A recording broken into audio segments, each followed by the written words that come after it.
எல்லோருக்கும் வணக்கம். அரண்டவனுக்கு இருண்டதெல்லாம் பேய் அப்படிங்கிற மாதிரி வெளிநாடுகளில் ஏகப்பட்ட நியூஸ்கள் காத்திருக்கு. அந்த வெளிநாட்டு சம்பவங்கள்னால வேர்ல்டு மார்க்கெட்ஸ் எல்லாமே கொஞ்சம் பயப்பட்டு மேலையும் கீழே ஏறி இறங்கிட்டு இருக்கு. இந்த சமயத்தில் நான் ஒரு கேள்வி கேட்குறேன். இந்த வெளிநாட்டு நியூஸ்களுக்கு நம்ம சிலதுக்கெல்லாம் பயப்படத்தான் வேணும். வெளிநாட்டு நியூஸ்கள் நல்லா இருந்ததுன்னா நம்ம மேலே ஏறத்தான் வேணும். ஆனால் நம்மளுடைய உள்நாட்டில் மிகப்பெரிய நியூஸ் 5 வருஷத்துக்கு ஒருக்கா வரக்கூடிய அந்த எலெக்ஷன் பேட் நியூஸாகவே இருந்தால் கூட 2000 பாயிண்ட் தான் நிஃப்டி இறங்குதுன்னா அப்போ இதெல்லாம் என்னை பொறுத்த வரைக்கும் இதெல்லாம் ஒரு பயமா? இதெல்லாம் ஒரு பயமாகவே நான் பார்க்கறது இல்லை. ஒரே ஒரு விஷயம் என்னென்னா, ஃபாரினர்ஸ் நம்ம நாட்டில் பணத்தை போட்டாங்கன்னா கப்பு கப்புன்னு மார்க்கெட் ஏறும். அவங்க 7ஆம் தேதி 10ஆம் தேதி பணம் போட்டாங்க, ஷேர் மார்க்கெட் ரொம்ப சந்தோஷமாக இருந்தது. அதே மாதிரி எலெக்ஷன் வர்றதுக்கு முன்னாடி ஒரு 6000 கோடி பக்கம் பணம் போட்டிருந்தாங்க, அப்போவும் மார்க்கெட் சந்தோஷமாக இருந்தது. அது ஒன்று தான் நம்ம ஃபாரினர்ஸ்ட் வந்து எதிர்பார்க்கிறோமே ஒழிஞ்சு வெளிநாடு நிகழ்ச்சிகள் கோவிட் சமயத்தில் கூட என்னதான் பெரிய வீழ்ச்சி வந்தாலும் மறுபடியும் மேல் நோக்கி தான் வந்தது. ஸோ என்னை பொறுத்த வரைக்கும் ஒரு அடுத்த 5 வருஷம் 10 வருஷம் அப்படின்றது ஷேர் மார்க்கெட்டில் பணம் பண்ணக்கூடிய வாய்ப்பு தான் அதிகம் அப்படின்றது என்னுடைய கருத்து. தயவு செஞ்சு நீங்கள் ஒரு 10 வருஷம் 15 வருஷம் லாங் டேர்மில் ஏதாவது தொடர்ந்து முதலீடு பண்ணிட்டு வந்தால் மேபி ஒரு மிகப்பெரிய வருமானம் அப்படின்றது வரக்கூடிய வாய்ப்பு இருக்கிறதா தான் நான் பார்க்குறேன். நண்பர்களே, ரொம்ப லோ ரேட்டில் இருந்து திடீர்னு யூட்டர்ன் போட்டு மேல் நோக்கி ஏற வாய்ப்புடைய சில பங்குகளை நம்ம இப்போ பார்க்குறோம். அதாவது டிவிஎஸ் எஸ்எஸ் அப்படின்ற கம்பெனி வந்து ரொம்ப காலமாக கீழேயே தான் கடந்துட்டு இருந்தான். இப்போ திடீர்னு இன்னைக்கு வந்து என்ன ஆயிருக்கு அப்படின்னு பார்த்தீங்கன்னா, இந்த ஷேர் ஆல்மோஸ்ட் ஒரு 5% மேலே வந்திருக்கு. அது என்ன காரணம்னா, இவங்களுக்கு ஒரு 5 வருஷம் டீல் கிடைச்சிருக்குது, 5 இயர் கான்ட்ராக்ட் கிடைச்சிருக்கு அப்படின்ற ஒரு நியூஸ் வந்த உடனே இந்த டிவிஎஸ்எஸ்எஸ் அப்படின்றது ஏறி இருக்கான். அப்போ இந்த நியூஸ் வந்த இடம் அப்படின்னு பார்த்தீங்கன்னா ரொம்ப லோ லெவல். இதுக்கு முன்னாடி இதே மாதிரி தான் இந்த எக்ஸைட் இண்டஸ்ட்ரீஸ்க்கு ஒரு டீல் கிடைச்சதுன்னு சொல்லிட்டு அவனை நல்லா மேலே ஏற்றி விட்டாங்க. அதே மாதிரி இந்த ஏசி ரிலேட்டடான சில நியூஸ் வந்த உடனே ஒரு கம்பெனி பிடிச்சி மேலே ஏற்றி விட்டாங்க. அது மாதிரி இந்த டிவிஎஸ் சப்ளை செயின் இப்போ சப்போர்ட் லெவலில் இருக்கா. இங்கிருந்து மேல் நோக்கி வந்ததுன்னா அவனுடைய பழைய ஹை 260, அவ்வளவெல்லாம் கூட நம்ம பேராசப்பட வேண்டாம். ஒரு 210 ரூபா வந்துச்சுன்னா கூட பாவம் இந்த ஷேரை வச்சிருக்கிறவங்களுக்கு ஒரு சந்தோஷம் வரும். இந்த டேன்லா அப்படின்னு ஒரு ஷேர், அவனு இன்னைக்கு ஒரு 5% ஏறி இருக்கான். இந்த டேன்லா ஷேருமே கூட சமீபத்தில் ஒரு லோ லெவலில் இருந்த ஷேர் தான். 789 இருந்தவன் ஒரு ஷேருக்கு 200 ரூபா ஏறி 973 ட்ரேட் ஆகிட்டு இருக்கான். இவனும் அப்படியே தொடர்ந்து மேல் நோக்கி ஏறி வந்து ஒரு 1100 வந்துச்சுன்னா ரொம்ப சந்தோஷம்.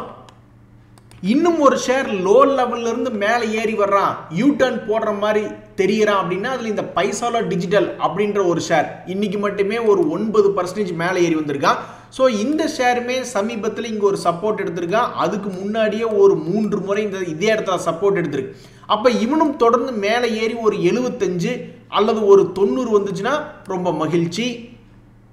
தற்சமயத்துக்கு பாப்புலராக போயிட்டு இருக்கிறதா இந்த ஐஎக்ஸ்சிக்யூ ஐபிஓ. இந்த ஐபிஓனுடைய லாஸ்ட் டே இன்னைக்கு ஜூன் 12, இன்னையோட அது க்ளோஸ் ஆகிடும்.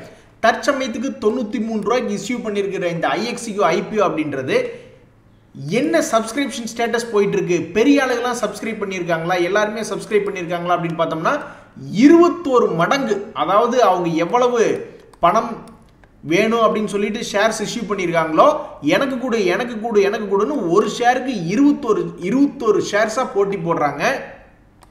அதுவும் இல்லாமல் மார்க்கெட்டில் என்ன யோசிக்கிறாங்கன்னா, இந்த ஷேர் வந்து லிஸ்ட் ஆகும் பொழுது ஆல்மோஸ்ட் 38% கெயினில் வரக்கூடிய வாய்ப்பு இருக்குது அப்படின்றாங்க. ஸோ என்னை பொறுத்த வரைக்கும் இதனுடைய சப்ஸ்கிரிப்ஷன் ஸ்டேட்டஸை பொறுத்தும் இதனுடைய கிரே மார்க்கெட் ப்ரீமியம் பொறுத்து இது ஒரு நல்ல ஐபிஓ தான். மேபி வரும்பொழுது இதில் இந்த கிரே மார்க்கெட் ப்ரீமியமில் என்ன ஒரு லாபம் காமிக்கிறாங்களோ அது வராட்டி ஒரு 20% வந்தால் கூட ரொம்ப சந்தோஷம் அப்படின்ற மாதிரி தன்னைத்தானே நிறுத்தியிருக்கான். ஸோ இந்த லாஸ்ட் நாள்லேயும் இவனுடைய சப்ஸ்கிரிப்ஷன் ஸ்டேட்டஸ் நல்லா இருக்கு, கிரே மார்க்கெட் ப்ரீமியம் நல்லா இருக்கு. இன்னொரு முக்கியமான நியூஸ், இந்த டிவிஎஸ் எஸ்எஸ் ஷேர் அப்படின்றது ஒரு நல்ல டீல் கிடைச்சி 5% கீழிருந்து மேலே ஏறி இருக்கான். அதை நம்ம ஏற்கனவே திடீரென்று எகிரிய பங்குகள் அப்படின்ற டாபிக்கு கீழே பார்த்துட்டோம். நண்பர்களே, இந்த விஷயத்தை கவனிச்சு பார்த்தீங்களா? அதாவது ஒரு 100 ரூபாய் 200 ரூபாய் 300 ரூபாய் இருக்கக்கூடிய பங்குகள் தான் அதிக எண்ணிக்கையில் வேகமாக மேலே ஏறி வர்றான். ஷேர் மார்க்கெட் என்னதான் வேல்யூவேஷன் கான்செப்டில் பேசினாலும் அட 2000 ரூபா ஷேரும் 100 ரூபா ஷேரு ஒன்று தான்ப்பா அப்படின்ற மாதிரி என்னதான் பல விளக்கங்கள் இருந்தாலும் இந்த 100 ரூபாய் 200 ரூபா 50 ரூபா ஷேர் தான் ரொம்ப வேகமாக ஓடி வர்றான். தொடர்ந்து மேல் நோக்கி ஏறி வரக்கூடிய வாய்ப்பை காமிச்சுக்கிறான்.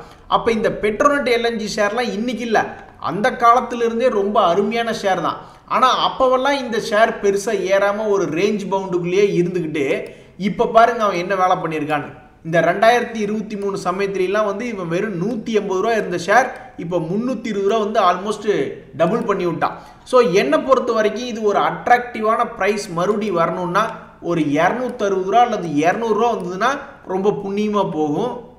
ஸோ என்னை பொறுத்த வரைக்கும் இதெல்லாம் வாட்ச் லிஸ்ட்டில் வச்சுக்கிட்டு என்னைக்காவது ஒரு நாள் டபக்குன்னு ஒரு 100-200 ரூபா இறங்காதா அப்படின்னு பார்த்து தேடி பிடிக்கக்கூடிய பங்காக நான் இதை பார்க்குறேன்.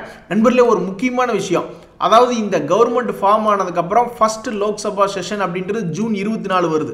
அதெல்லாம் நம்ம ரொம்ப உன்னிப்பாக பார்க்கணும். திடீர்னு ஏதாவது சுகர்ஸ் பற்றி பேசுகிறாங்க, மான்சூனால் அக்ரிகல்ச்சருக்கு அதிகமாக ஸ்பெண்ட் பண்ணுறோம் அப்படின்னு என்னத்தையாவது ஒன்று பேசும்பொழுது அது சம்மந்தப்பட்ட செக்டர்கள்லாம் மேலே வரும்.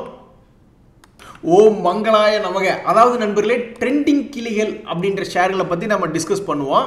அதில் ஒரு 2 ட்ரெண்டிங் கிளியை வந்து இப்போ லேட்டஸ்ட்டாக வந்திருக்கிற ட்ரெண்டிங் கிளியை மார்க் பண்ணி வச்சுருக்கேன். எதுக்கு அப்படின்னா ஒரு 3 மாதம் கழிச்சு இவன்லாம் மேல் நோக்கி வர்றானா அப்படின்னு தெரிஞ்சுக்கிறதுக்காக. அதாவது இந்த டாடா கெம் அப்படின்றது ஒரு ஸ்டாண்டர்டான கம்பெனி தான்.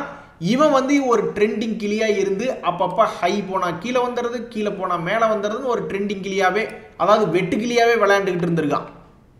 இப்படி கீழே வந்தால் மேலே பறக்கிறதும் மேலே வந்தால் கீழே வர்றதும் ஒரு வெட்டுக்கிளியாகவே இருக்கிறதுனால ஒருவேளை இந்த டாடா கெமிக்கல் ஷேர் அப்படின்ற ஷேர் தற்சமயத்துக்கு கீழே சப்போர்ட்லேருந்து மறுபடியும் மேல் நோக்கி வந்து 1380 ஒரு 20% இது மேலே ஏறி வருமா அப்படின்ற மாதிரி நான் பார்த்துக்கிட்டு இருக்கேன். வந்துச்சுன்னா ரொம்ப சந்தோஷம்தான். அதே மாதிரி தான் இந்த ஐடிஎஃப்சி ஃபர்ஸ்ட் பேங்க், அது வந்து தற்காலிகமாக இவன் கடந்த 3 மாதத்தில் என்ன ஒரு எஸ்டாப்ளிஷ் பண்ணியிருக்கான்னா இவனும் ஒரு வெட்டுக்கிளி பேட்டர்ன் அப்படின்றது ஃபார்ம் பண்ணியிருக்கான். அப்போ இப்போ இந்த 76 ரூபா 77 ரூபா ரேஞ்சு வந்தவன் மறுபடியும் இன்னும் ஒரு 8% மேலே ஏறி 85 ரூபா இன்னும் போகல. ஸோ அடுத்து வரக்கூடிய ஒரு 3 மாதத்துக்குள்ள ஒரு 8% ஏறி 84 ரூபா வருவானா அப்படின்றத நான் நோட் பண்ணி வச்சு பார்த்துக்கிட்டு இருக்கேன். வந்துச்சுன்னா ரொம்ப சந்தோஷம்தான். நண்பர்களே, இந்த அடோர் வெல்டிங் அப்படின்னு ஒரு ஷேர், இந்த ஷேரில் என்ன ஒரு சிறப்பம்சம் அப்படின்னு பார்த்தீங்கன்னா தற்சமயத்துக்கு முதலீட்டாளர்களில் இந்த டிஐஸ் இருக்காங்க பார்த்தீங்களா, இந்த டிஐஸ்னுடைய ஹோல்டிங் பர்சன்டேஜ் வந்து 3% போன வருஷத்துல இருந்தது, இந்த வருஷம் ஆல்மோஸ்ட் 6%, ஆல்மோஸ்ட் டபுள் அப்படின்றது பண்ணியிருக்காங்க. இப்போ டபுள் அப்படின்றது பண்ணியிருக்கிறதுனால இந்த ஷேர் எப்பெல்லாம் இவனுடைய பேட்டர்னில் திடீர்னு கீழே வர்றானோ, தற்சமயத்துக்கு இவங்கெல்லாம் டபுள் பண்ணதுக்கப்புறம் 1100 ரூபா இருந்த ஷேர் மார்க்கெட் சமீபத்தில் இறங்கிட்டு மறுபடியும் மேல் நோக்கி ஏறும்பொழுது 1421 ரூபா போயிட்டான். ஸோ மறுபடியும் இவன் எப்போ வந்து ஒரு 1000 ரூபாயை மறுபடியும் வந்து தொடுறானோ அப்போ இது ஒரு நல்ல அட்ராக்டிவான ப்ரைஸ். ஏன்னா டிஐஸ் வந்து அவங்களுடைய ஹோல்டிங் பர்சன்டேஜ் டபுள் பண்ணியிருக்காங்க அப்படின்றது என்னுடைய எண்ணம். நண்பர்களே, மீடியாக்களை பார்த்துட்டு இருக்கும்போது இந்த கேன்ஃபின் ஹோம்ஸ், ஐஓசி, M&M ஃபினான்ஸில் டிஸ்கஸ் பண்ணிட்டு இருந்தாங்க.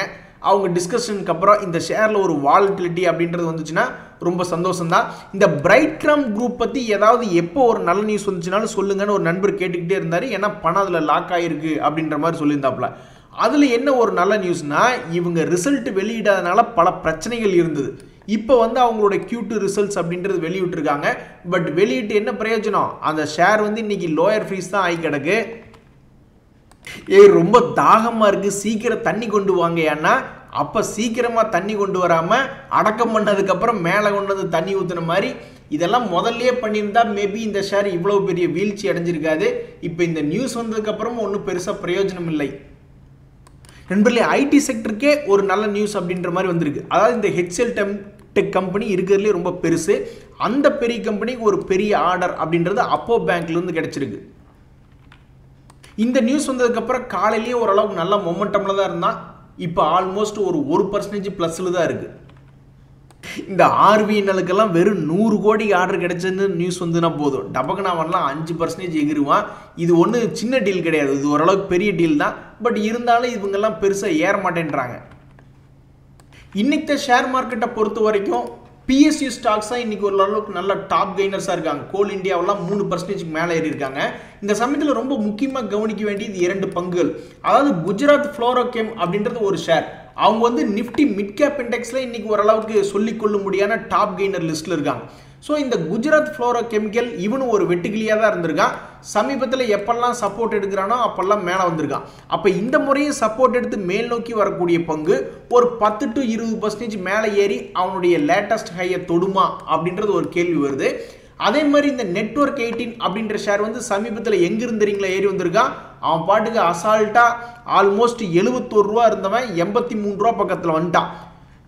இவனுக்கு வந்து திடீர்னு மேலே போகிறது சின்ன விஷயமே கிடையாது. 2023 அக்டோபர் மாதத்தில் வெறும் 70 ரூபா இருந்தவன் 130 ரூபா ஆல்மோஸ்ட் பணத்தை டபுளே பண்ணி விட்டுருக்கான் பாருங்க. அதுக்கப்புறம் பணத்தை 50% கும்பா பாடி விட்டு இப்போ கீழே இருக்கான்.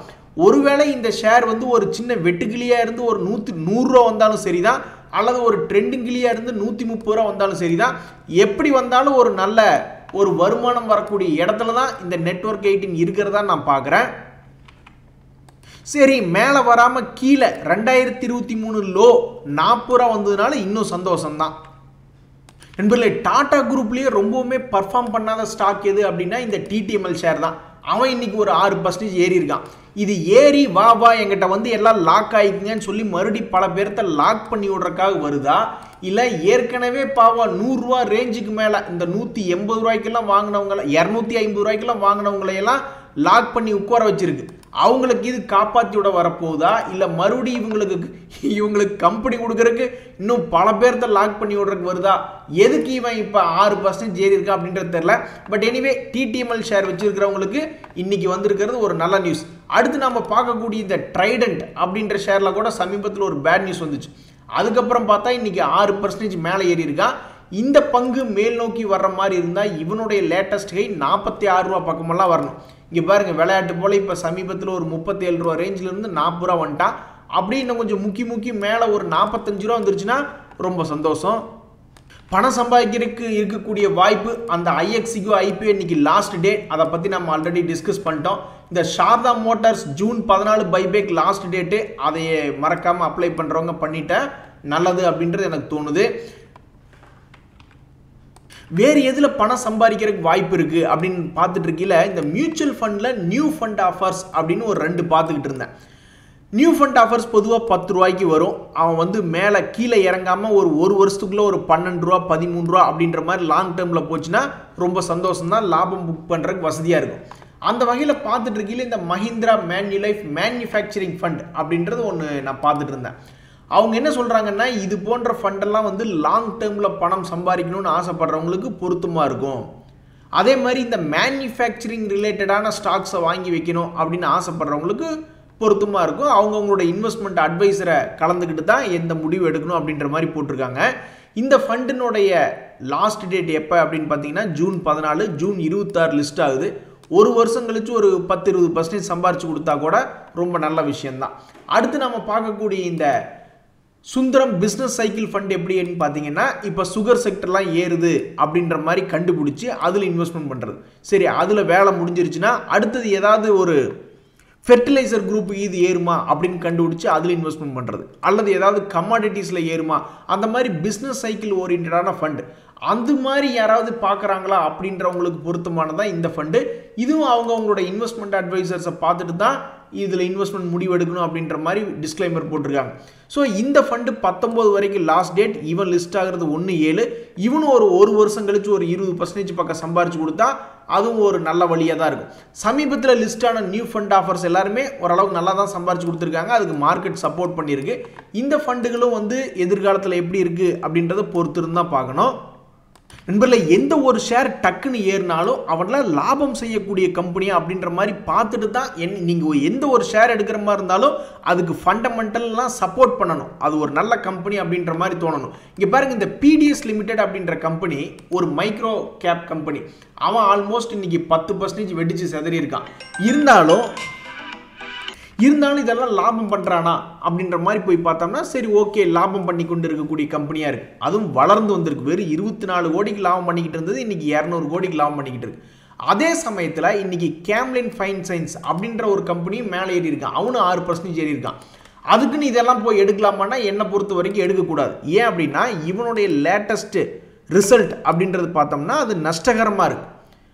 அப்போ இதெல்லாம் ஏன் போய் கையை வைக்கணும்? ஸோ எந்த ஒரு ஷேரும் மேலே ஜம்ப் அடிக்குது அப்படின்னு நம்ம போய் பார்க்கும் பொழுது அது தொடர்ந்து ஜம்ப் அடிக்கிறதுக்கு வாய்ப்பு இருக்குது அப்படின்னு பார்க்கணுன்னா ஃபண்டமெண்டல்ஸ் பார்க்கணும். அதை பார்க்காம மைக்ரோ கேப் இருந்தாலும் சரி, லார்ஜ் கேப்பாக இருந்தாலும் சரி, அதை தொடக்கூடாது அப்படின்றது என்னுடைய கருத்து. இன்றைய தகவல் அனைத்து உங்களுக்கு உதவியாக எனக்கு சந்தோஷம் தான். ரொம்ப நன்றி, வணக்கம்.